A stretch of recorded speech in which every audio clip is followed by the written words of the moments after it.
බුදිය ගන්න මෙට්ටේ වලවල් 8ක් විතර තියෙනවා. කතාව ඉස්සරහට තයිලල්ලා. ඇයි අහනකොට කියනවා ලැජ්ජයි බෑ. අපි හම්බ කරන එක කවුද භුක්ති විඳින්න ඕනේ? ඒක අපි විඳින්න ඕනේ. මොකටද ඔය ලෝකෙට පෙන්වන්න ඔට්ටු වෙන්නේ? මේ භෞතිකයේ හැම එකක්ම දිගාල ඔට්ටු වෙන්න නැද්ද ඉස්සරහ දොර ජනෙල් වලට කර්ටන් ටිකක් දාගන්න කියලා.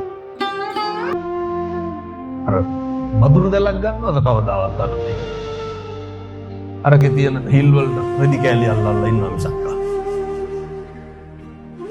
අපේ සැප සතුට තීරණය කරන්න ඕන කවුරු මතද?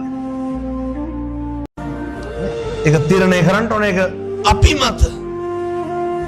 ජීවිතේ පුරුදු වෙන්න අවශ්‍යතාවය සම්පූර්ණ කරගන්න කවදාවත් මගේ අම්මේ තාත්තේ ආශාවන් නම් සන්තර්පණය කරන්න ඔට්ටු වෙන්න එපා. ඒකේ කෙලවරක් නැහැ, ඒකේ නිමක් නැහැ.